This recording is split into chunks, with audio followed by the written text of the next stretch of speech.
The Greater Centerville Historians organized in the year 2000. The purpose of the organization is to preserve the history of the Township of Centerville, Cleveland and surrounding area.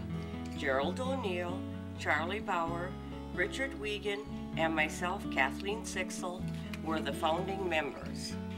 In 1831, the territory south of Green Bay was sold to the U.S. government by the Native Americans who had title to the land. The consideration was the promise of a reservation in another state. The Township of Centerville was established in 1850. The township had a village called Centerville. The reason for the hamlet's original name of Centerville was, in the days of the Indians, there was a trail along Lake Michigan between Manitowoc and Sheboygan. This heavenly spot was exactly at the halfway mark, so the early white man gave it the name Centerville. In 1849, the village of Centerville was surveyed and laid out in lots and blocks. The village of Centerville was renamed Haika when the Postmaster General informed the village leaders that another Centerville was located in the state. When it became time for Centerville to be renamed, a judge in Manitowoc by the name of Albert Schmidt would take kids hiking. The judge said, "You can't call a town hiking, so why not make it Haika?"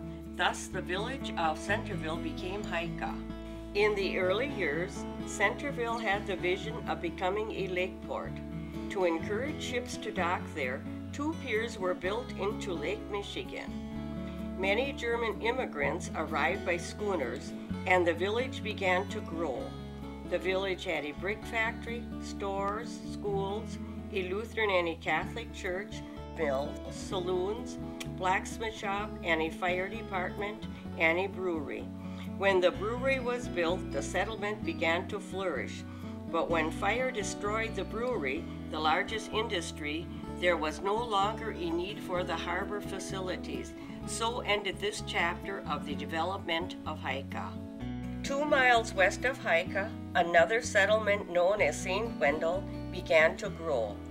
It had a Catholic church, a general store with a connected dance hall, and a post office was also located in the complex, a funeral parlor, and at one time a motel.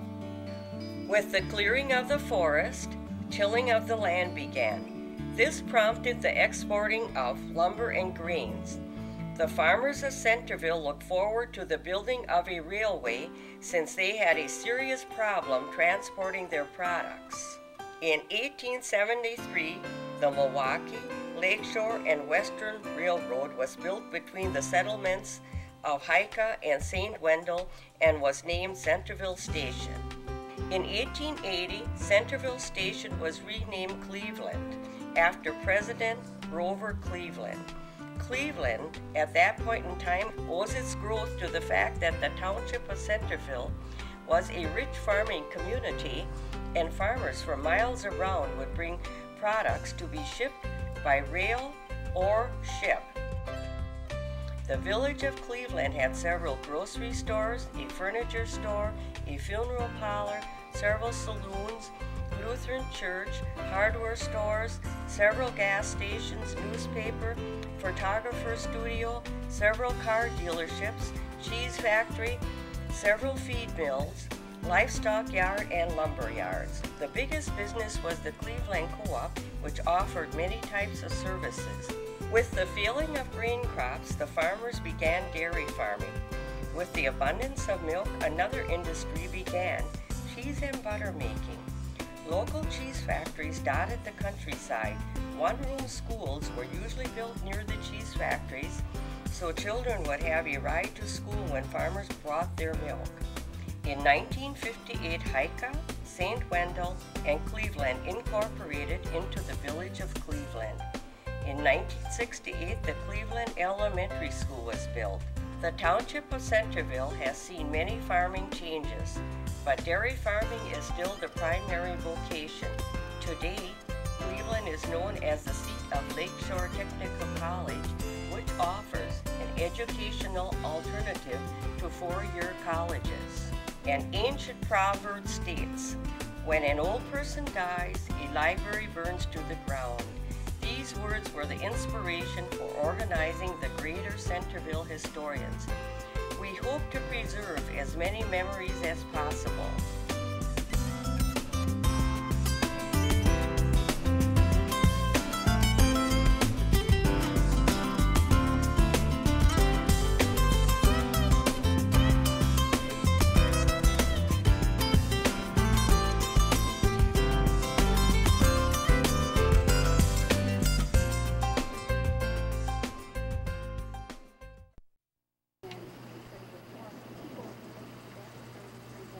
Okay, I've got 3 people here from the ancient city or ancient village, and they've got a lot of information to bring about.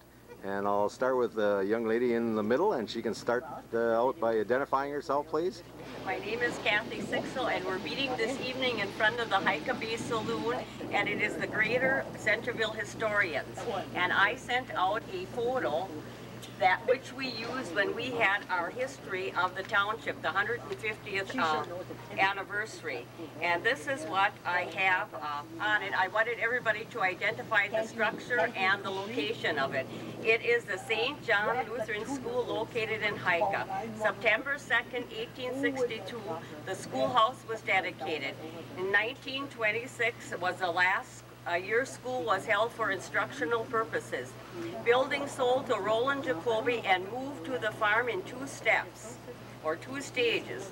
First, it was moved across the frozen river to the Walter Pagelo farm, now owned by Benjamin Yost. Later, it was moved to the Roland Jacoby farm, now owned by David Hansen. And I will let Roland Jacoby's son continue now. Okay, I'm Frederick Jacoby, and this then was moved to our farm. My father apparently bought that building from the church, Okay. and moved it as Kathy just explained. And I didn't know about the history of this thing till much later in life. As a kid, I never knew this. You'll see here, I don't know, there's a door. Can you see it? Just one moment, I'll be right there. Okay, go right ahead, please. There's a door here, and All right. a door here. Yes. 2 windows on this side and the opposite side, and 2 windows on the back end opposite of this door. Okay. And it's very clear that it was a school-type building. All those years yet till now, there was wainscoting for the bottom, like 4 feet all the way around. Okay. Although the windows were not finished, so I don't know if possibly they, before they moved it, or moving it might have damaged if whatever finishing they might have had, if it was plaster or, Right. I just had no idea. But now it just so happens that within the last, perhaps 6 months ago, maybe a better part of a year, last fall maybe, the Hansons tore it down. Oh. Yeah. The Oh, picture here it's shows a it good located thing. on our farm. Yes. The house is Okay. like here, All right. and then back over here was our granary. Ah. And the garage, we had tractor and car kept in there too. Okay. But they tore it all down and put a modern building up. Oh, okay. A big modern building there. So it's a good thing we took these photos. Yes. I took those photos in late 80s, right after my mother had died, and I realized we'd be disposing of the property. Ah, And good so idea. It's interesting. Okay. Can you speak of the location? That was All right. very good, Yeah, Kathy. it's Very on, good. The corner of X and Centerville Road. Okay. On the northeast corner. All right. Oh, here? Oh, well, that's still pretty big. The location in the village here apparently was from the intersection up here, and you probably talked about St. George's Church last time, huh? And then you go down that road to the end, and to the left is a little house. Okay. And, then that was the parsonage for the Lutheran church here. Oh. And then there was a driveway running up there to the church and so on. And then apparently the best information we have at this time is that this schoolhouse was on the north side of that driveway, pretty much must have been on the bank of the riverbank, down next to the river. Huh? And then there was a barn there too. Of course, the old churches all had barns for the horses. Okay, yes. And both my father-in-law and mother-in-law took instructions in this building. Okay. And I suppose maybe my father did, but I don't know that. And what was their names? She was Elvina Sigelko. Okay. And he was Vernon Dare. Okay. Very good. I would like to know, Frederick, how come it was located, or where was the Lutheran church at? It was located by St. George, the Catholic church. No. This church right here was St. George. St. George is on the corner. Here. The Catholic. Oh, and the Lutheran church was down the street. And to the left. And to the left. Okay. Up toward the cemetery. And could we have the name of the Lutheran church one more time? St. John's. Is that St. John's? Yeah, it was St. John's. Never did get that straight. Okay. And Dorothy, you recall anything about this building or that particular time? Dorothy Anderson, and I remember going up here either to church. I don't think I went into the building because I was 6 years old, and then it moved up. They combined the two churches and built the new one in Cleveland when I was about 8 years old. And that new one was, what was the name of that church? That's St. John, St. Peter. St. Peter. So Okay. Put the names together. Put the names together for the church. Very good. Okay, any other? This church up here, the Lutheran church, was torn down earlier than the Catholic church. It was on the corner here. Okay, all right. I could add. Yes, please. Well, an interesting point would be that my mother-in-law, Elvina Sigelko Dersh, she was in the last confirmation class that took instructions here. Oh, really? Okay. And they were confirmed in the new church, but since the pastor lived here, he had the people come from both congregations, so he wouldn't have to give instructions twice. Okay. They had to, from way up west, they had to come down here. Now, you mentioned about the last confirmation class. Would you know what year that might have been? 1926. 1926. Yeah, that was in the note that Kat. Okay, that was in that note. And see, the church was, they started using the new church in 23. Ah, okay. Years later, that would have been even yet, and so. Nobody lived down here yet. That's it, see? Ah. The pastor lived here, and that's why that worked. And that pastor's name again? Philip Springling. Springling, okay. All right, very good. And in the Lutheran church, his picture is up in the Yes, back. it is. So we'll have to get that in there, too. Yeah, and we've got the baptismal fount down now from the St. Peter Church. That's next to that was near the Saxon Cemetery. Well, you got the baptismal fount. Yeah, we've got it. We've got it out of the attic and put it down in the church now. So in the entranceway, you can see it when you come in. Really? Okay. And we're going to do the history of that too. Okay. And Reverend Springling played the violin. That's right. And for the Christmas programs, he was playing the violin, and we'd all be in the whole program with him. Wow. He never used the car. He continued to use his horse and buggy, and the horse's name was Dolly, when my mother-in-law remembered it. Wonderful. Wonderful. And there's something else I'm going to say, but you know how it goes. Yeah. Oh, Pastor Springling wasn't he pastor for about 45 years? Long That was a long you time. must have started as a very young man right out of school. I think Reverend Brown came when I was in high school, and that would have been like 1934 or 5. I was going to say 35 or something. Okay, very good. I was wondering if we should ask Wally Chris if he would know anything. Yes, I think we better get Being in a there. native Sure. of Cleveland, or of Haika Bay. That'd be great. Haika? Wally? Did you hear what we were talking?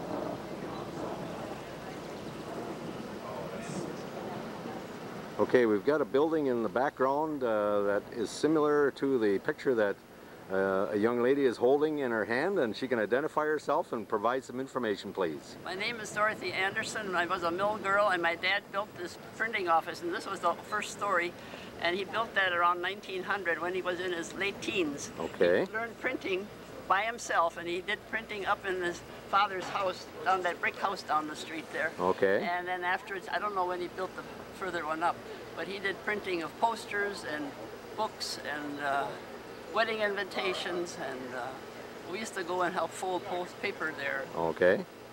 And what street are we on? We're on Lincoln Avenue down in Haika. Okay.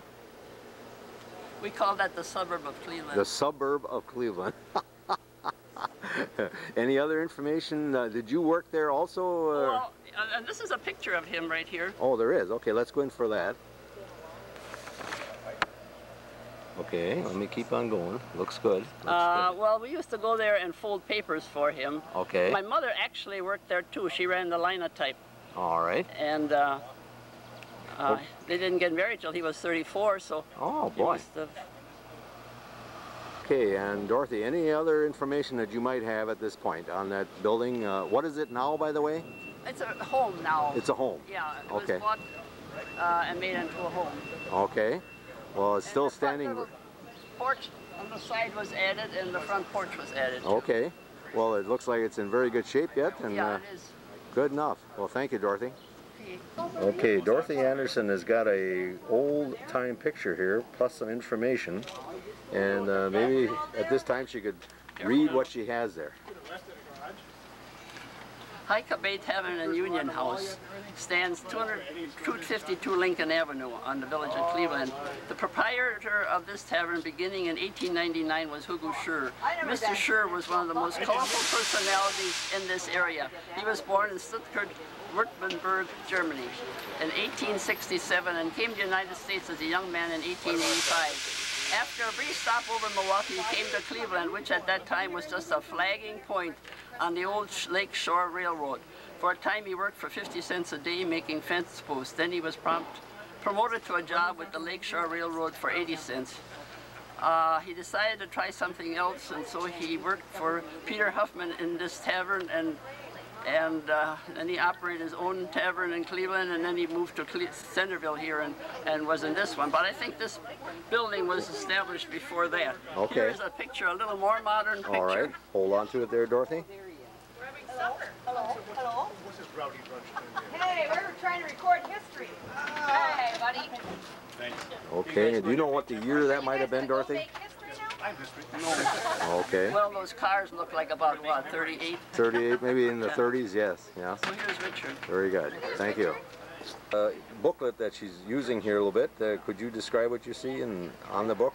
Well, in 1976, which was a centennial of, what would you call it, 150 years. Yes. No, 100 and, anyhow, of Cleveland and Centerville. Yes. And the several people went together and fixed up this nice book, and it's got everything from down here in Hika and up in Cleveland. Oh, really? And okay. yeah, so we'll come across other things in this book that we'll be using. Very good. Very good. Thank you.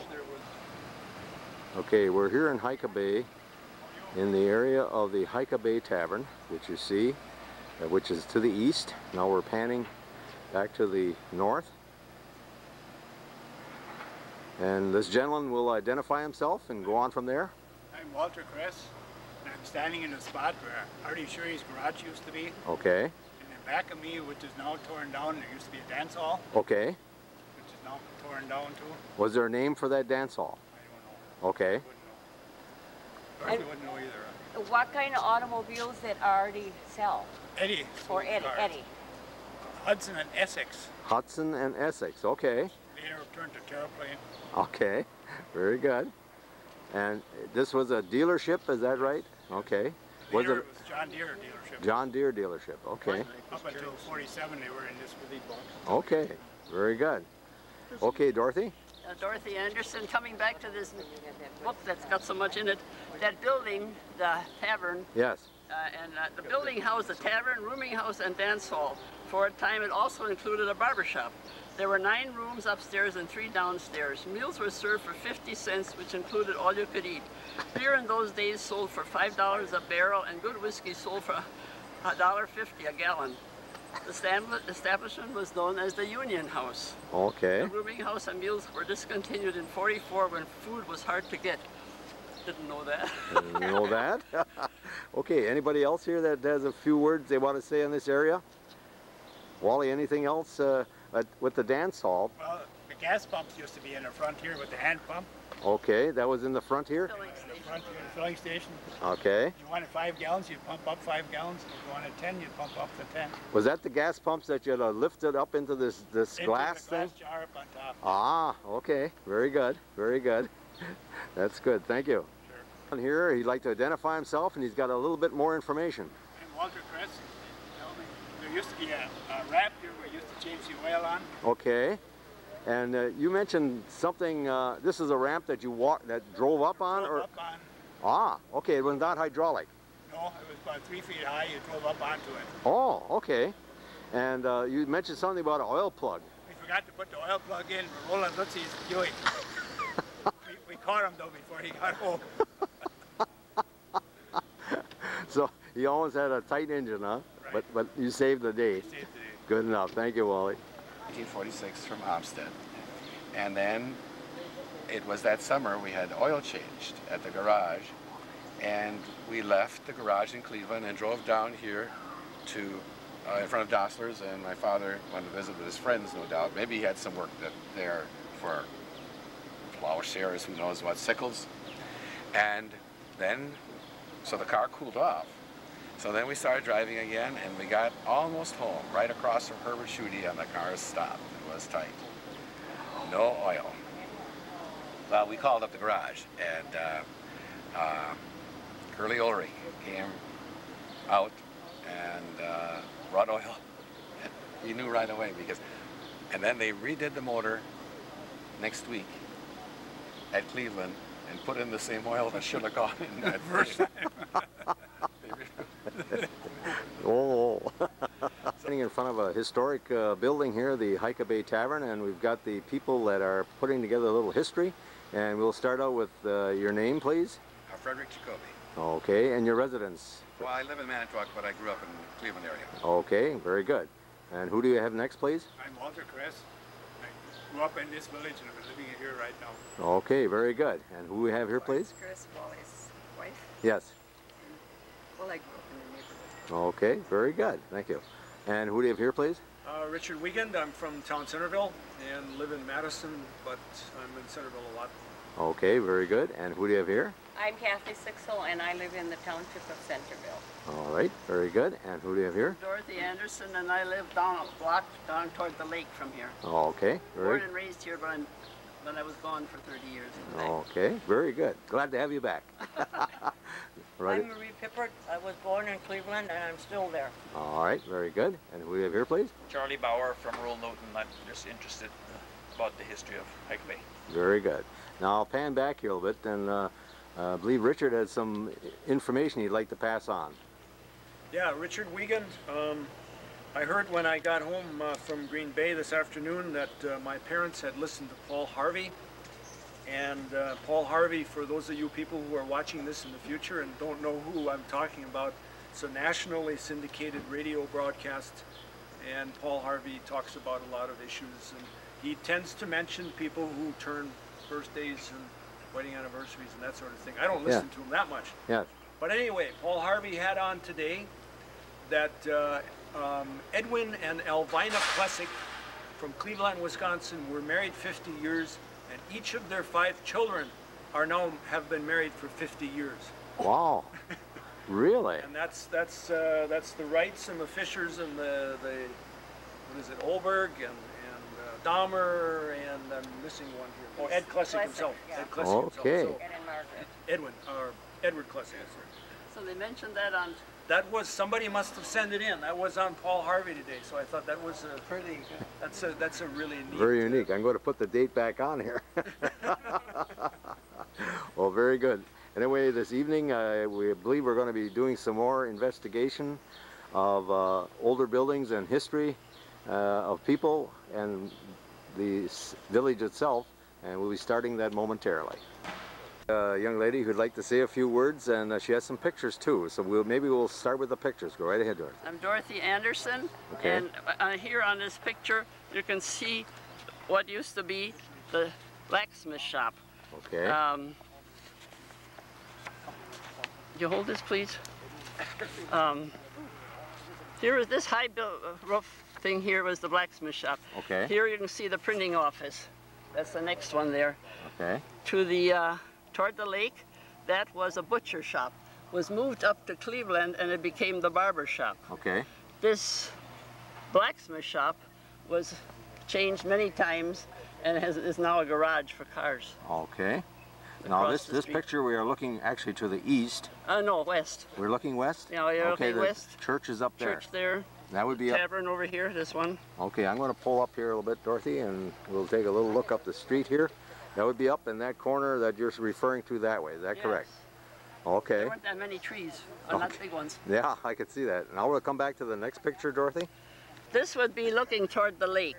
Ah, yes. Okay. On this side, the north side, that's my house. Okay. And on the south side was a dance hall, tavern, and bowling alley, and then the brick home that's still there. All right. And you can see this one tree is still there. There were 4 big trees like that. And here's the lake down at the end. Down at the end. So we were looking east on that particular picture? Yeah. Okay. And that brick building that we see, that's the one you're referring to? Yes. Okay. But connected to it was a tavern, dance hall, and bowling alley. Okay. This way. All right. Now, the building we have behind you at this time was that in those older days, was it a garage also? The building across the street? No, way back it was a blacksmith shop. Way back at the blacksmith. And the horses would come, and you'd have the men shoeing horses, and okay. It was a real blacksmith shop. Okay. And this is the 5th generation in there. All right. Now. Okay. And I think it's 2 generations of being a garage. All right. But it definitely was a blacksmith shop and things like that. Very good. Thank you very much, Dorothy. Here we're in Haika Bay area, and he's got some information about a particular unit, I guess you'd call it. Go right ahead. I'm Walter Crest, and there used to be a big well here. Okay. That used for water for fire. All right. Next to it there was a cistern where they used to put the rims on wagon wheels. Okay. Now, the well was still used for Rutherford's fire. For the Rutherford fire. Now, was that an open well or? No, there was concrete cover over it. Concrete over the top of it. It's okay. been about 12 feet in diameter. Oh, really? Wow. Yeah, it's quite a large well. Okay. Now, that well only served one purpose, and that was for fires? Mostly for fire. Ah, very good. So they could load up the water from here and or pump it from here. Pump it from there. Okay, very good. And next to it would be the printing office that was there, I would think, right? Right. That's the building that's alongside of it. Okay. Do you know how deep that well might have been, or was it hand dug and concreted out? It must have been hand dug. Okay. Very good, Wally. Thank you. You mentioned something about gas pumps. When the house was going at that time, the gas pumps used to be out in front here. Okay. So right on the front area of the street here is where some gas pumps used to be. And Wally also knows a little bit about a building. In back of me, where the cars are parked here, yes. There used to be a building which is now moved to Cleveland, which is now Bennon's Barber Shop. Oh, really? Okay. Moved it up with a steam engine. Really? Did they slide it on? I have no idea how they did it. But they moved it with a steam engine. Oh, for heaven's sakes! Very good. Thank you, Wally.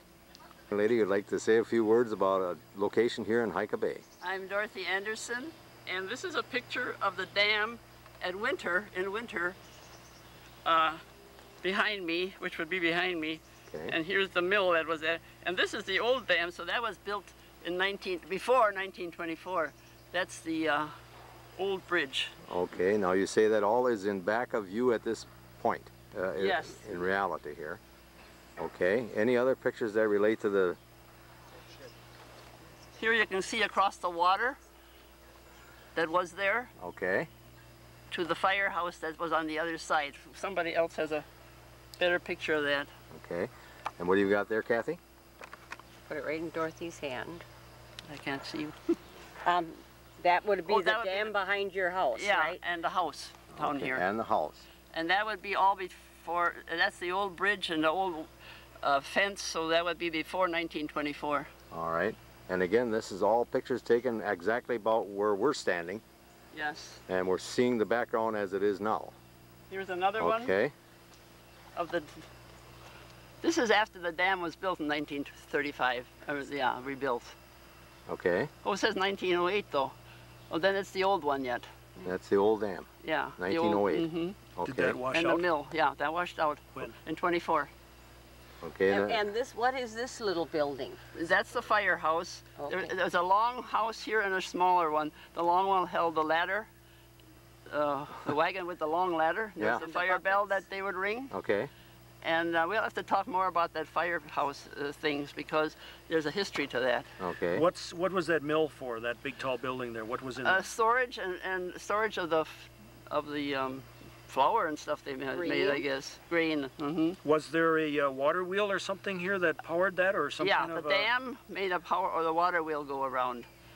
And, Okay. and in this era, when this was still there, that would have been the thing to do. Later on, when there was no dam water wheel, Then they used electric or gasoline engines, and they still did stuff there. Is this the same building? Yeah, that's the other side where the cars, the horses, and wagons would come. Would that have been on the other side of the pond? Would we be standing on the other side of the pond, right, looking this way? Okay, we'd have been looking this way. Yeah. Yeah, okay. and there's the firehouse. That's the bell. And Yeah. the little black mill. Okay, I'm going to ask Richard at this point to point out the direction we're looking on each of the pictures. I'm trying to, let's see. The picture on my left here, or this one, thank you. We're standing where we are now, looking across And in what the mill, direction would that and be? we would be looking from the south to the north. Okay, Okay? very good. Because this is on the north. This is where the water is here, which used to be down here, and the All dam right. used to be over here. Okay, And so we're looking across here right now, as it would have been, where all those trees are back there. That's where these buildings would have been really? Okay. years ago. And the other picture you had? And the other picture, we would be standing on the other side. Okay, so we're on By the north this building side. here, on the north side, we wouldn't be looking across the water because the view is blocked here, but the water is behind it. Yes, okay. This dam, the top of the dam had a bridge, so everybody really? could walk across there. Yeah. Okay, all right. And then in between these two mills, the horses could go too and leave off whatever they wanted fixed, like grain or whatever. All right, Apples for cider. okay. Is there a date on these pictures here? Oh, this is 1908, so I presume this is about the same. Must be way back there. I have a little, Yeah, it's a long Yes. time ago. Dorothy, you got something else little bit to talk about to here. read? Yes. I'm Dorothy Anderson. The original dam, a wooden structure, was constructed in 1864 by Gottlieb Mill. That was my grandpa who lived in that brick house. He and his brother August had a dam and sawmill on the Fisher Creek. This dam washed out in 1864 and the area was abandoned in favor of the Haika area. The Haika Dam remained in place until 1906. That would be the wooden one, and then a concrete one was built. That was nice concrete. A sawmill, lumberyard, and flour and grist mill were built on the north bank below the dam using the water power.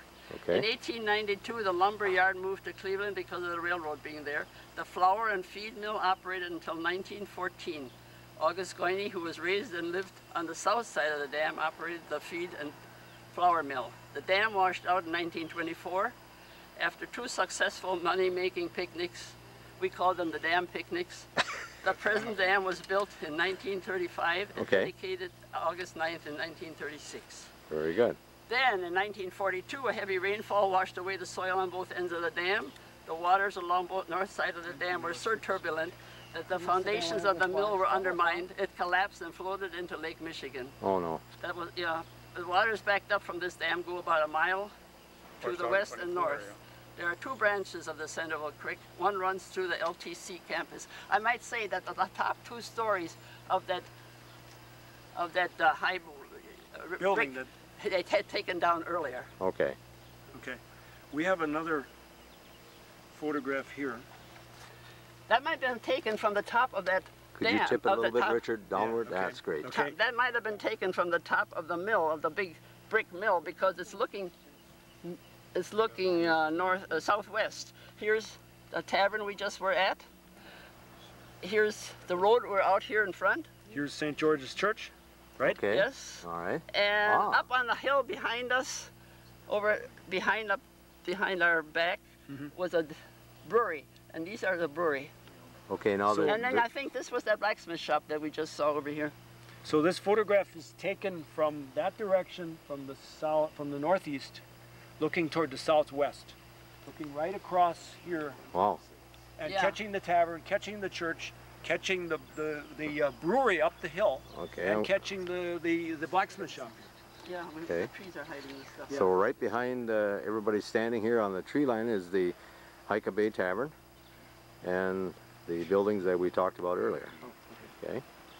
Two people here, and the one joined us a little bit later, so she can identify herself, please. Hello, I'm Kathy Pierce, and I own the Red Arrow School, and we're down at the south side of the Haika Bay Mill Pond. Okay. And we have some information about that.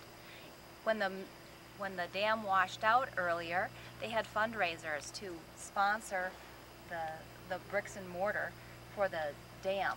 And so in the mill printing shop where Dorothy Mill's father was running, he put together this poster. It says, "Another Big Dam Celebration at Centerville, Wisconsin, Sunday, August 11th.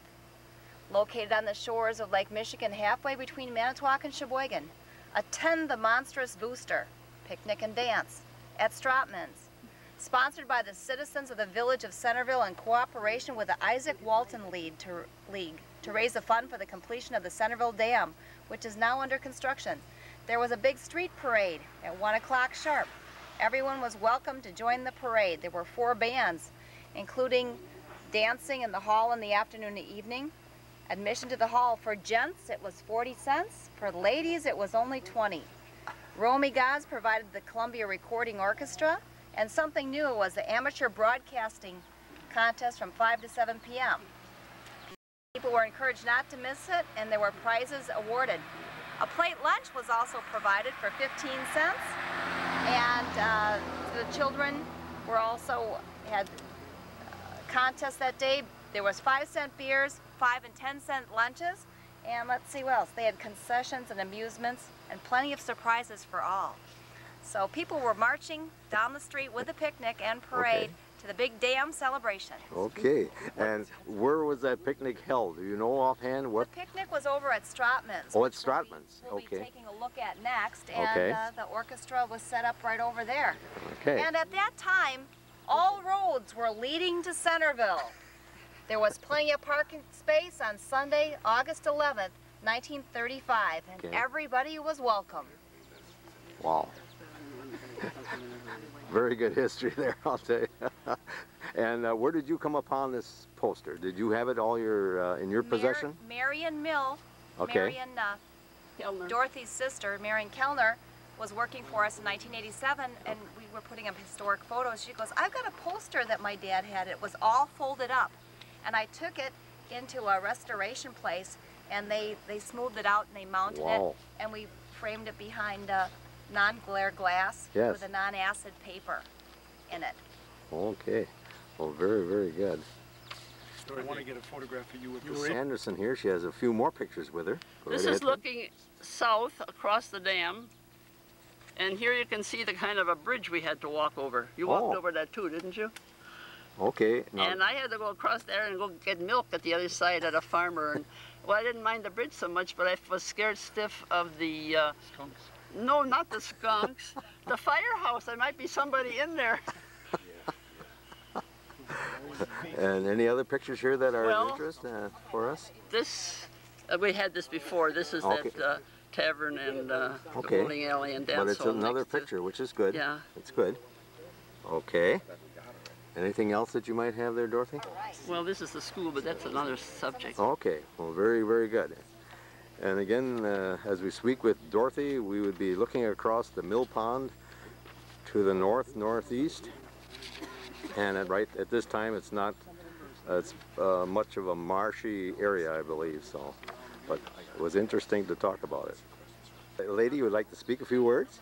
I'm Dorothy Anderson, and we have a picture here of when the dam washed out, and the mill that was there was already taken down by a couple of stories, and it was just a mess. Okay. So that was in '42. All right. I was in Madison at school, and a friend came along and said, "Did you hear the dam washed out yesterday?" Paul Yeager. Would like to say a few words? Go right ahead, please. I'm Dorothy Anderson, and I'm talking about this house to my right here. That was it used to be a hotel, and on the side was, I showed the picture before of the tavern, filling a dance hall and bowling alley. When that was taken down, then that porch was built. Okay. Also in the back, way in the back there, is a very nice was a very nice rock garden, and people came from all over to see the rock garden. Oh, it's really? not groomed right now. Okay. That was my father's house. My father was raised in Your this, father's house, okay. and it was in the Mill family, or my sister's daughter, until Thanksgiving in 2000. Okay. Until Thanksgiving then, and then the Stens bought it. All right. But this was, and your father's full name was what? Irvin Mill, and he had the printing office up there. Ah, that's way. Okay. So he started it up in his room printing, and then Okay. he got made a printing office. Very good. Thank you, Dorothy. I'd like to say a few words. Go right ahead, please. Hello, I'm Kathy Pearson. This is the former Strapman's. Now it's owned by Dan and Ruth, whom we'll meet in just a moment. We're going to take a look at some of the features of this property. If you just follow me, we've got a hedges cut open here. And this formerly was called the Centerville House. We've got a sign depicting that. Okay. It says Centerville House, 1866. And this is an important architectural feature of the area because it also housed the Strapman's winter garden, they call it. And Winter that garden. was a place where people came to socialize. Okay. And also on the same property, as we look back into this area Yes. underneath the trees, and we're looking south there, Yes. there's a former rock garden there. And during the Depression, people would come from all over to work in that garden. There were fountains in there, there were butterfly gardens, and a very beautiful area. Right now it's overgrown. We had come down and cut a lot of the trees out of that before. Okay. And there's rocks in all different configurations. Marion and Dorothy Mills' uncle was from Florida, and Yes. he serves part of the inspiration for making a beautiful garden in the area, and it allowed people to have some peace during those troubled times, the Depression. Really? Wonderful. Wonderful. I do have Dan Stens here. Yes. Just a Kathy, moment. how big of an area was it? Was it an acre or? I'm not sure of the exact lot dimensions at the time. The Here's- structure itself was originally, there was an additional wooden structure that was two-story that was on to the west of the house here. Okay. It housed a saloon and a bowling alley and also rooms to let in the second story. And the actual structure, like I said, was approximately the same size as the brick, the Creep City brick. And that was taken down in the 1930s, and they put this red brick summer porch on during that time. The best of art, and we saw a sketch of it also in the Manitowoc Library in the 1876 Manitowoc County Historical Atlas. It shows a drawing of Centerville and with that structure attached, and there Oh, were really? stables off to the side here. And Blacksmith Shop, I believe, was partially over here in front of the rock garden at the time. Okay. Not to contradict what you said, Kathy, but I believe, you know, that the adjacent house was the Strapman house, and this was the Mills Hotel. It was originally built when we did the research by a man by the name of Ernest Rosberg from Germany, which was also in that historical atlas that we looked up in Manitowoc at the library. And it looks like they owned the house, or the facility, about 20 years. And then they sold it to the Mills family, and it stayed in their family for 112 years or so, roughly, thereabout. And they're the ones who did the taking down of the wooden structure and the summer porch here. Okay. And how long have you owned it, Dan? 2 years. It Very recent. It looks like you've reclaimed some of the garden space. It looks very Right. nice. We've been doing Yeah, you did a wonderful job. landscaping through here this year. We're trying to do some things on the inside of the house now, and then I'm gonna be working on the exterior of the house in the next couple of years. Once I get some scaffolding, because I'll have to pull a lot of the windows and redo the windows and things like that. Let's see, what else was I gonna mention? I got a picture here of the rock garden.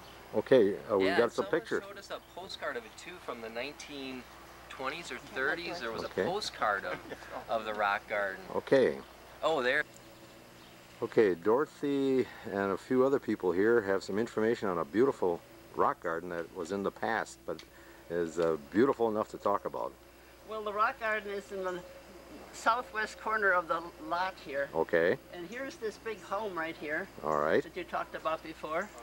And we're looking from the southwest portion of the garden up to the northeast. Okay. Anybody can describe anything about the garden itself as we look at the picture? Yeah, the artesian well, artesian well, they had constantly running down stones into the pond. It was all built, and it was an island too. Okay. And over here is my house.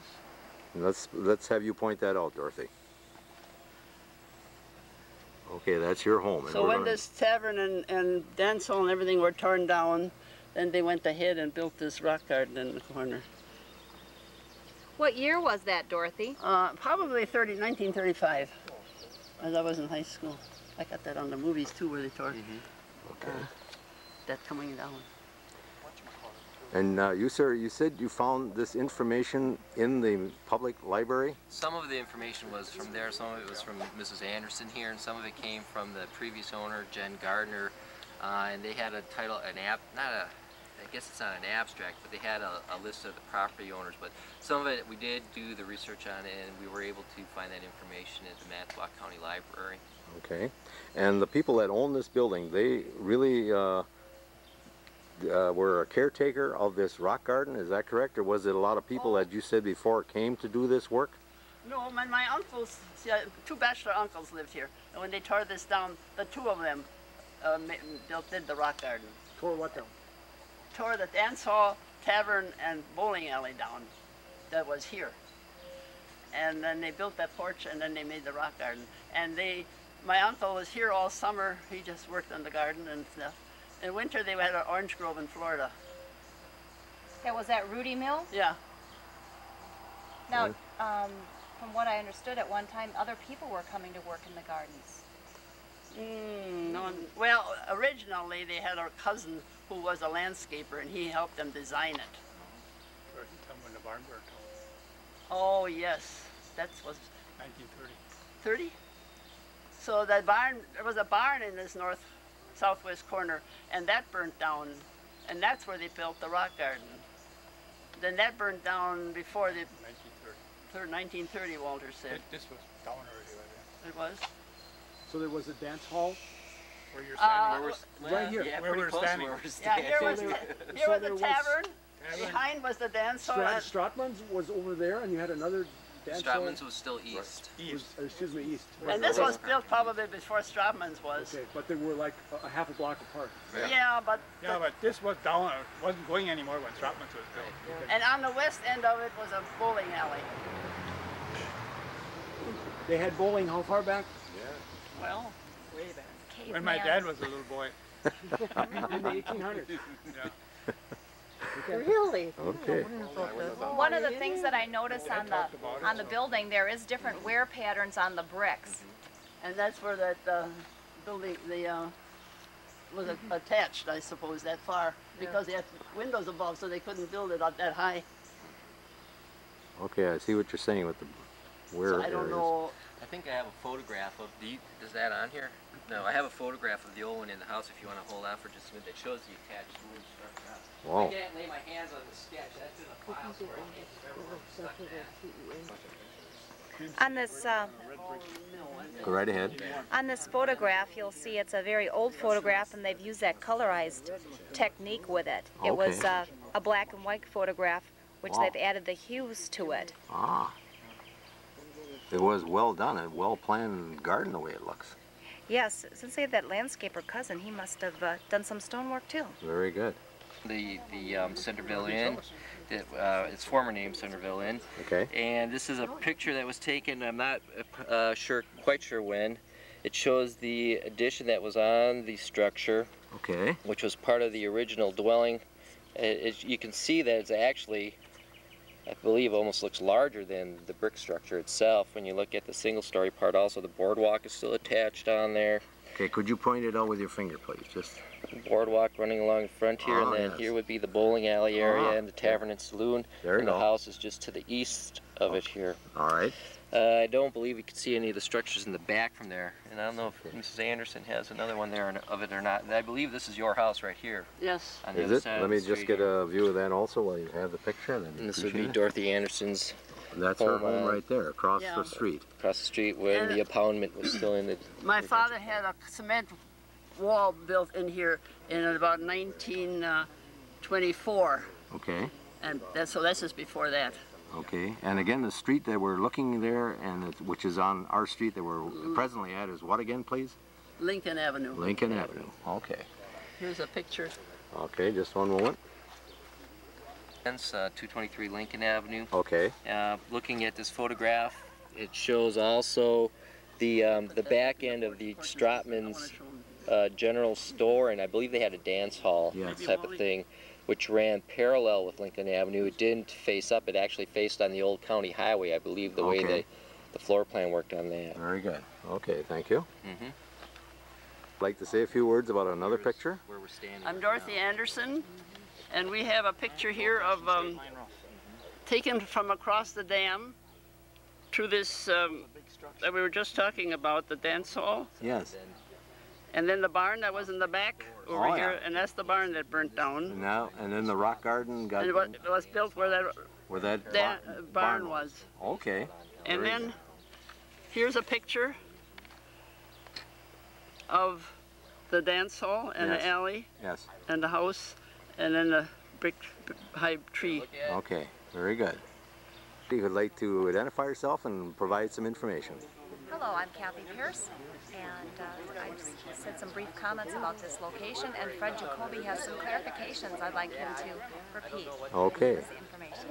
I'm Fred Jacoby, and while Kathy was talking, I was wondering if maybe people might misunderstand or not get the right angle on some things about Strapman's Winter Gardens. Yes. And the reason it was called the Winter Gardens was because of the proximity to the lake. Cool. That was the idea. Yes. A cool place to picnic. Okay, very good. Very good. And again, we were talking about the gardens in the back. Did they have a name? Did I miss that, or was there a name for this rock gardens that were in there? No, I think they were just called... Yeah, that's different. Okay. That didn't have anything to do with Strapman's okay. Right. Gardens. Now let's that was just a rock garden. This was one location. That's right. And the next location was the Stone's Strapman's Winter Garden. Okay, very good. Like playing Annie over, throw a ball throw over. a ball over, we'd be there. Strapman's in the dance hall. Very good. And the big yard, big picnic area. Very good. Thank you. As a sort of a prejudice toward a building we're standing in front of us, could you identify yourself, please? I'm Dorothy Anderson, and I live in this home here where I was born and raised. Okay. My folks bought it in 1914. My father bought it in 1914, and they were married in 1916. I was born in 1918. Okay. The porch was an open porch like they had years ago, but that was closed. Okay. And the back too was an open porch, and that is closed. Okay. Let's see. The road, this was not a public road, but everybody used it, across the dam, over to the mill. Okay. But it really was private property. They used it for a shortcut, apparently, huh? Oh yeah, nobody knew about it being private. Yeah, yeah. The men, the barber over there and everybody, they always walk through here. Okay. Come through. And the kids for school and everybody. Okay. And again, this was your home for all of your life, and you still are. I came back here after I was gone for 30 years. And, and my mother passed away, and so I took the house. Took the house, okay. And, yeah, so the house was, well, I say my folks bought it in 14, but it was built by a Coiney family who had lived in the next house. All right. And they had a lot of children, and so one took this house, one took that house, and one took the lake house, the next house down the street. Very good. The Coiney family. Okay, then I also believe you got some information on the house next door, is that correct? Right. Okay, we'll move over there shortly. Okay, we're looking at a wood structure, looks like a home, and there's some people in front of it, and we have a lady who can describe a little bit more information here. I'm Dorothy Anderson, and this was the Charles Coiney house. He owned it from 1869 to 1902. He built this home probably around 1876. Okay. That was a little smaller. That's about the time he came he came to the United States in 1861. Okay. And he built it in probably 1876. So he had many sons and a couple of daughters. One son stayed on in that home after he was gone. One son was in my house, and one son went down to the next house. Okay. The one in my house, well, then they sold it to my folks in 1914. Okay. And the one, it so happened that the August Coiney, the one that stayed in the homestead, married my mother's sister, so the two sisters lived here for a while. Okay. And then in the one at the lake, or at the corner, that was Alfred Coiney, and he and his wife, he married a mill, my father's cousin, and he and his wife moved to Seymour. Okay. So if you go to Seymour and ask if you know any coinies, everybody says it's loaded with coinies. Loaded with coinies. Yeah. Okay, we'll take another look at that home back in the past. Yeah. It was very well built at that time, and that's why Right. it's standing today. I must say that their great-grandson is an architect in New Jersey, and he came to see this house, and he was thrilled because the people were remodeling and they had the wall paneling off, and he could see the original post that his great-grandfather had put in there and everything. Okay. He was just thrilled. Very good. Thank you, Dorothy. He did a lot. Two people here who are interested in history, and they've looking at a house that they might like to explain the decor of it, please. Charlie Bauer, and we're looking at this building here, and it's of Greek architecture. Okay. And way up on top, the molding that follows the band across, and then up again on the gable, this is called dentile molding. Dentile? Dentile, looks like dental work. Okay, I see. And under the windows here on the sill here, we're not sure what this particular sill is called, but it has a name, but we're not sure what it's called. Okay. And what determines it to be the architecture that you indicate, the top, sir? Just by looking at the building, it will look like something you'd see in ancient Rome. Just, Okay. Just the style of the building itself. Okay, I see. Yes, you're right. You're right. And Okay. it's a solid brick building. Okay, very good. Now, Charlie, you also talked about an architectural, Kathy Pierce. Yes. You also talked about an architectural feature of preserving the business building. Could you point that out on there? Are we talking about this down here? Yes. As the building would pick up the rain, it would follow it on down, and all your brick buildings got 2 rows that are bumped out about 1 inch to 1.25 inches, and this, when the water would hit this, it would splash it off. Oh. And that'd keep it from running down on the, against the stone foundation. No kidding. Okay. Most good brick buildings were built with this particular pattern put in there. Okay.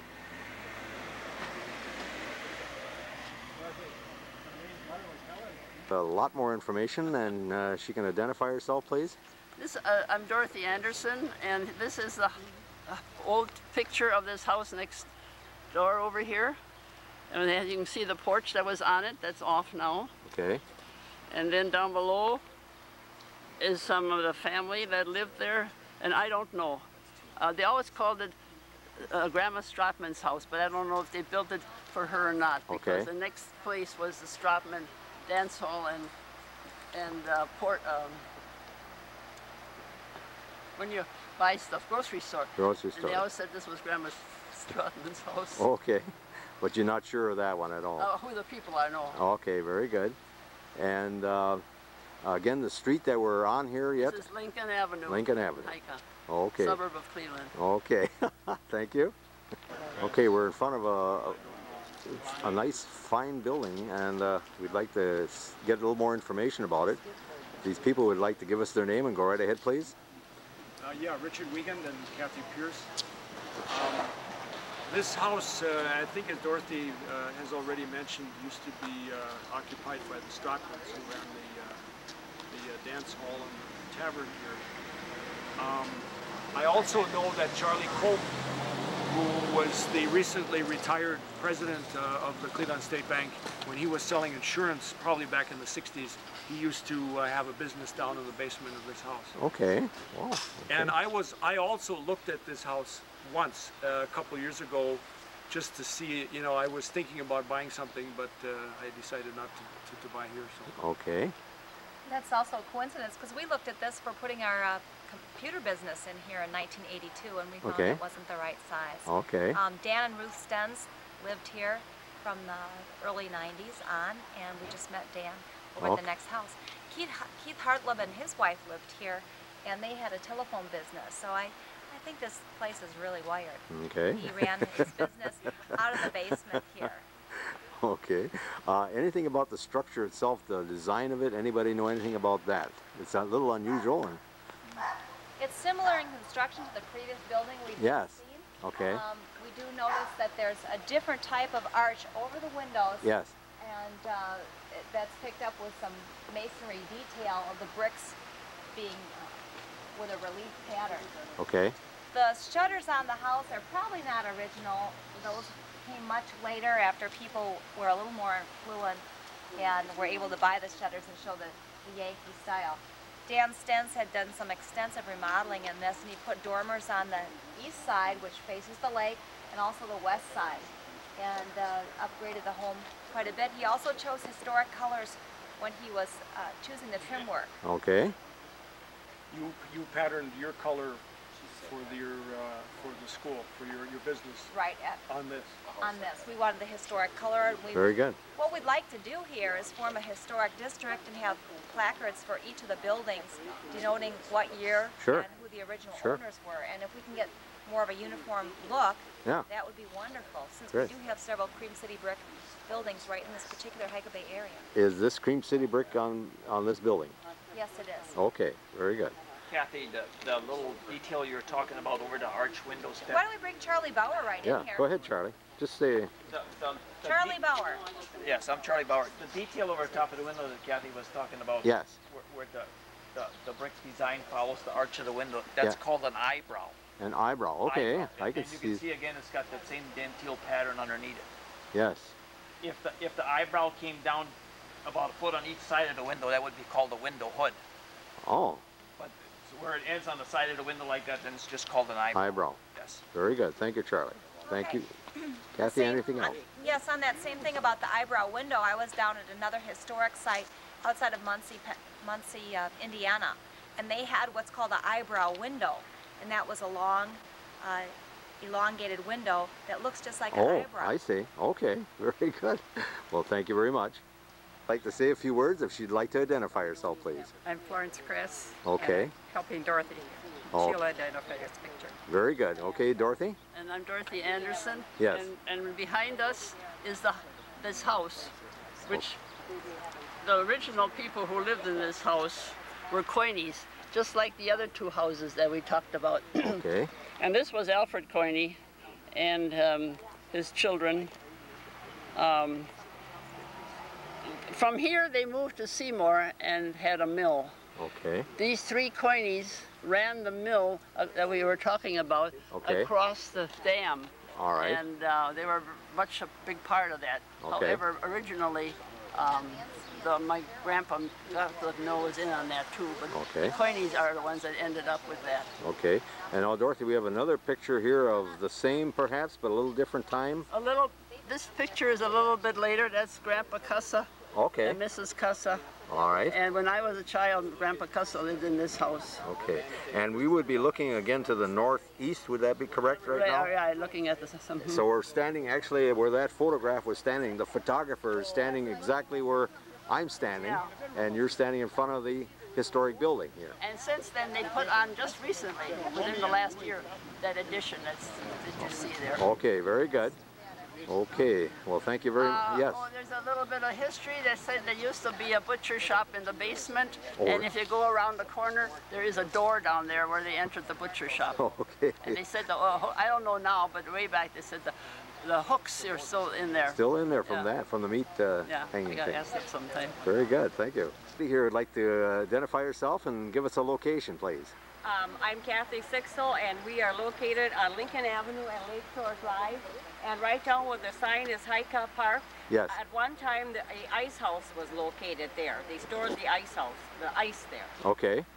Okay. And that building, was it you know anything about it at all, Kathy? No, I don't know anything about it. Wally or Dorothy, do you know anything about it? Here's a picture of the barn that was there. Okay, just one moment. Okay. And that was torn down when they built this. The Rutherford's Annex. Okay. All right, very good. Here's another picture of that barn.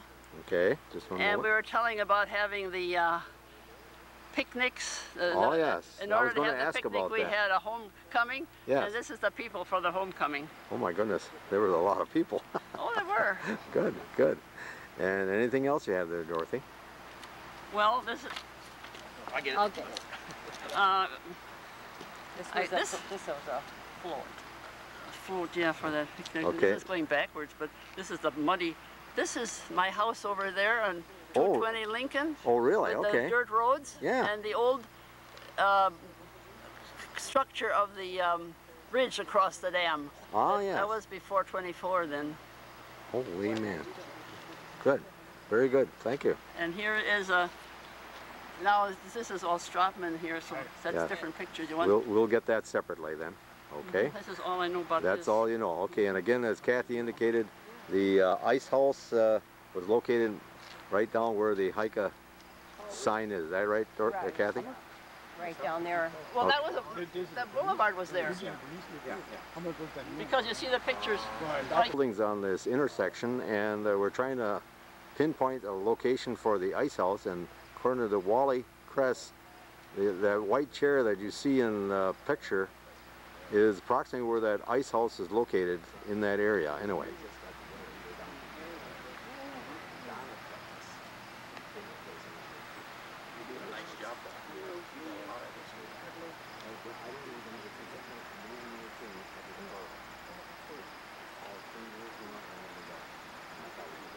And we're located down at the intersection of Lakeshore Drive and Lincoln, I believe, and Wally can hopefully verify that for me. Is that correct, Wally? I'm Walter Kress. Okay, and you've got a picture here? You see a building that used to be the barn where Strapmans kept their cars in. Okay. And the ice house was in back of it. All right. Toward the east of it. So that barn that we're looking at, we really are seeing that from the same vantage point, and it's those buildings that we have in there right now. What was known after a while as Rutherford's Annex. Rutherford's Annex. Okay, very good. These buildings were all torn down. Yeah. Okay. And now there's the buildings that are there now. That was Okay. all built. All built up. Okay. And again, we're right at the very edge of the lake here, and at the end of Lincoln. And then here we have the red barn again, another picture of it, and there's a float, Dorothy. Can you tell us about the float? Well, this is when we had the, in 1935, we had the homecoming because we had finished, was that after the dam was built? So we raised money for the dam. Yes. And then we had as homecoming to help, oh, no, the dam couldn't have been finished yet because we were still raising money for it. Okay. And we had a parade with horses and everything. Oh my goodness. Okay, very good. Two people here who can provide us with some more information, and I'll start with the lady, if she'd introduce herself. I'm Dorothy Anderson, and as I grew up, this house was there, but it's much more modernized now on the exterior. Okay. And Alfred Dossler, who had the blacksmith shop up the street, ran but lived here, he and his wife. And then they had Eugene as a son. All right. Okay, and the gentleman that I'm talking to is who, please? Walter Kress. Yes, Walter. And Alfred's son, Eugene, lived here, and he passed away, and his wife, Bernice, is still living here. Oh, okay. And their son runs the garage. Oh, their son runs the garage. Well, that's very unique, very unique. Okay, anything else about that building? Was it always a home, or did it? Always a home, as far as always a home. Okay, very good. And it's in the same location as we see it today. Right. Okay, very good. Thank you very much, folks. Appreciate it. A bit more information, and she can tell us what street we're on first of all, if you could, please. We're on the Beach. Beach? No, is this Beach, Walter? This is Beach, huh? Beach and Lincoln. Okay.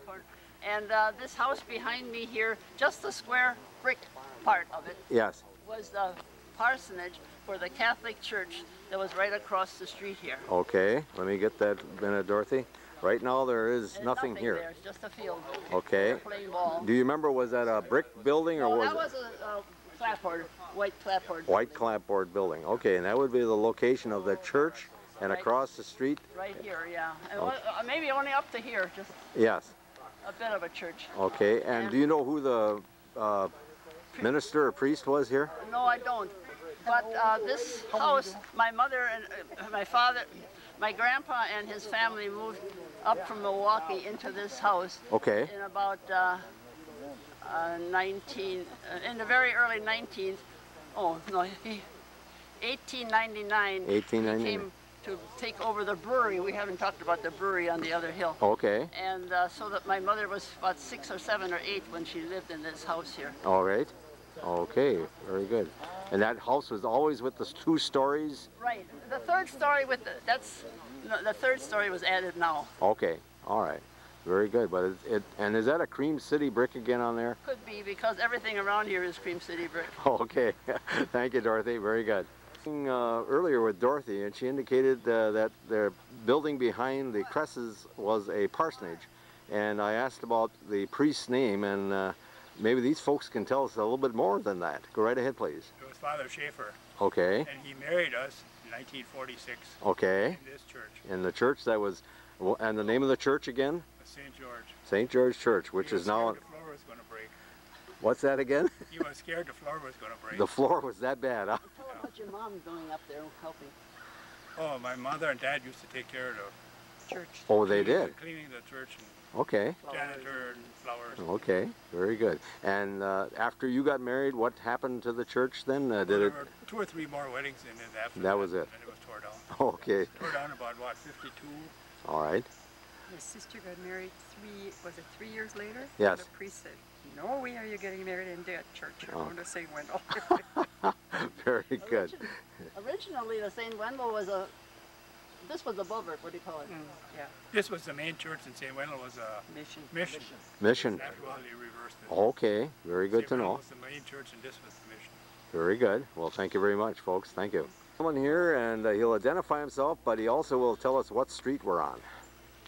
I don't know what street we're on. Beach Street. Beach. All right, I'm Fred Jacoby, and I'm on Beach Street. Okay. And I'm here to try and give a little information about St. John's Lutheran Church. And there was a school. It wasn't a day school. It was just for instructional purposes and so on probably Saturdays. And well, let's show the house first. Okay. All right. Point it out there, please. Up there is the tan building. Okay. That's been redone a couple times, I think. And that was the parsonage for St. John's. All right. Lutheran Church. And then, if you look over here, you see the driveway. And that's pretty much the way it was a long time, as long as I can remember. I think the way my mother-in-law describes it, the way it always was. She remembers going to the end of the road and turning up the hill. And then on the right was the school for Saturday instructions. Okay. And then that's this building. Okay, we'll come right back to that. There we go.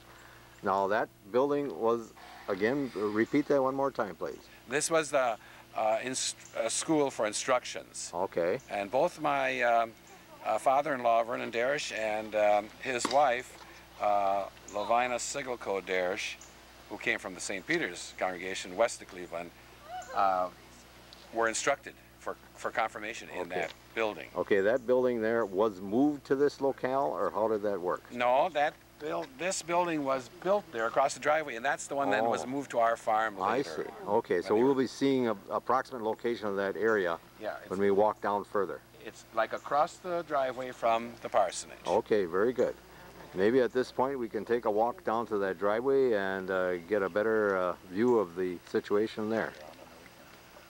People here who have some knowledge of the St. John's area? That is the point, yeah. Okay, on the edge of this land here was the water for the creek, and when there was a dam in, it was kind of high back in here. Okay. And I have a picture here of somebody up on the water with a boat, which would be kind of like behind where the church was. Okay, very good. It's amazing how, with that dam, how that water was so impressive around here. Right, yeah. Okay, very good. We'll take a walk down to the end of the street here and get some more pictures. That is yours, huh? School on that side, so maybe the driveway was a little closer. That's what they did years ago. And then there was a barn as you proceed to the west. I think that's it. That one. Same barn? I think it's the same barn. Really? That barn shows in your picture of the school. Okay, okay. And then the church was where? Behind it? The church was still farther in, I think, but I don't know. I don't know. She doesn't know. She could not remember. She could not think of the placement of the church, but she remembers. See, the church has been gone since the The 1920s. parsonage, school across from the parsonage. Sure, he'd like to identify himself and give us some location points. Go right ahead, please. Okay, I'm Fred Jacoby, and this is information that's correctable in case somebody has better information. But the best information we've got is that this driveway went up here, and it would seem that it was likely that maybe it was more to the left, according to the description of my mother-in-law. Okay. And she recalls the parsonage. That is it right there. On the left of the driveway, and the school building on the right. Okay. And then the barn. Uh-huh. Is the barn in the background there? That's the barn. That must be the building. I really can't tell you for sure, Okay. but we're supposing it is. Okay. And then the cemetery, of course, is straight west. Okay, behind the barn area. Yeah, right back there. All right. Okay. And again, there would have been a building they feel was on this right side of... was on, like over here. Must Yes. have been on the bank of the river here. Okay, very good. Okay. Tell them about skating way up there. Well, should I? That would be a good one. Good. Okay, Very good. well, we were talking about the water in the Yes. dam. Well, you raise the level quite a bit, and I can remember skating all the way up to what is, I think it's North Avenue, isn't it? Coming down past the candy factory? Yeah. We skate all the way up the river till that next road, which is now called North Avenue, because the water level was high. Sure. It was fun. Very good. Okay. And again, the minister who lived, or who... Pastor Philip Springling. Springling. Okay, very good. Thank you. Talking with Fred here, and he recalled a few little things about, I'm sorry, not Fred, the information in regard to the pastor here. Well, I didn't actually recall Dolly, but I talked to my mother-in-law, who's 88, and she was in the last confirmation class in that school building. Okay. And she remembers Pastor Springling and his buggy and his horse Dolly. His horse Dolly. And You didn't get a car. He never got a car. No. Okay. How long was he pastor? Long time, into the 40 years. We're not sure. I think he retired in 32. Okay. 1932, but then he lived for a few more years after that. It was a. But he would have started in the 1880s, maybe. Oh, yeah. Okay. And there was a minister named Quayle who did the two churches way back. I think when they started. But they only joined then. They only joined in 23. Yeah, but the two churches started in the 1860s. Separate places. Yeah, this one I think was 61, and I think the St. Peter one was 63. Oh, And I think there was a Reverend Quayle who was a minister that went back and forth and took care of the two churches. And I don't know if there was somebody in between or not, but eventually Springling came along. Okay. And he took care of the two churches. Okay. And then it combined during his tenure, later Okay. in his tenure in 1923. All right. Okay, thank you. On here who are wanting to clear up a matter here pertaining to a church, and we just have more information available, so Fred, maybe you can start out. Okay, I'm Fred Jacoby, and I just talked about where these buildings were relative to each other, and then someone brought this photo out and pointed out that the church on this photo, looking west, is in front of the barn, and it's hard for us to resolve that difference because of the space limitation here in this yard, but it's possible they were close. And the other thing is, I wouldn't be surprised if that barn would have been moved sometime either. So we're not real sure, but this looks like better information, of course, with the photo, this old photo. Would that indicate that where we are standing at this present time would have been possibly the location of that church? Well, I would think it's going to be a little west yet, but... We're getting a little afraid to speculate. Yeah. Yes, I can understand. But let me speculate that it might have been in here somewhere. Okay. I'm Richard Wiegand. Yes. Based on what we see in the photo, it could have been in this area. Okay. And again, off to our my left and your right, I guess, would be the what building is parsonage. that? The parsonage is there. And that was not moved. Okay. And the building directly behind you with the tree that's in the way right now, but there's a building behind you? Is the barn. The barn. Yeah, sure. You know, they always had barns by the old churches Sure. for people's horses. Sure. In bad weather. And Okay. then the school building would have been over here. Well, the driveway could have gone up through here, I suppose. But Okay. I'm telling you, that looks a little close, and I wouldn't be surprised if that barn was moved in sometime. Okay. As, Okay. As this property was sold and separated, you know. Okay. Very good. Because I'm sure at one time the cemetery, which is directly west, there was all, they used to be part of the same property. And see, Sure. it doesn't work that way anymore. It's all. Okay. So that barn could have been moved in. Very good. Okay, we'll cut right here, and then I'm going to have the gathering of the people here and a little recap by Richard, and we'll go from there. He'd like to identify himself with our group and go right ahead, please. Sure, Chris Cunell at 1032 Beach Street. Okay, very good, thank you. And who do you have here, please? Dorothy Anderson down on Lincoln. Okay, very good. Marie Pippert, Cleveland. Very good. Lawrence Chris from Washington, East Washington. Okay, Walter Crest from East Washington. very good. Kathy Sixel, Town of Centerville. That's Richard Wiegand, Town of Centerville. okay. Fred Jacoby, Manitowoc. All right. Charlie Bauer, Town of Newton. Okay, we've got everybody here. We're ending up evening, and okay, they're pointing at me here a little bit. This is Jerry O'Neill running the video camera for this group, which I enjoy very much. And the gentleman in the background there can recap a little bit what we did this evening. Richard Wiegand, we did the second part of the Haika walk in the village of Centerville. And I don't think we quite got done, but we're going to move on for the moment. And we started basically at the Hika Bay Tavern and then went east and then came around to the north here. Beach Street, yes. Okay. There's other parts of Hika that maybe we should cover yet, but we're going to move. The next meeting we have the second Monday of October. We're going to start talking about the village of Cleveland. Okay. And then things will probably come up, you know, where we'll have to cover this a little bit again. Okay, very good. Well, I do thank you folks for all your help this evening, and you're working well with the camera, and I do appreciate that very much. So we'll end the evening with that. Thank you. Thank you.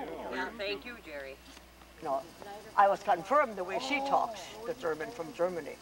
Because we don't talk a good German anymore. No. No. Marie, can you say a few words to the young lady and she can return that? Ja, was soll man denn sagen? Es ist ganz schön heute Abend, gell? Ja, ist ein schöner Abend heute Abend, ja. Doch. Schönes Wetter, aber der See stinkt ein bisschen. Oh, das sollte ein bisschen regnen, das ist so trocken. Ja. Das ist genug, mein Bettzeit. Oh. Gute Nacht. Gute Nacht. Good enough. Ich schlaf gut. Very good. Thank you so much. Who comes from a different area. Maybe she can indicate where she's from and her name and so forth, please. I'm Stephanie Rossiter. I live in Cleveland since 7 years. I'm from Germany, Karlsruhe. Okay. And I got to the United States because I married Chris. And okay, very good. Well, we're so glad to have you here. And I'm sure that now that they know you can speak German, they'll enjoy you so much. oh yeah, that would be nice. Thank you.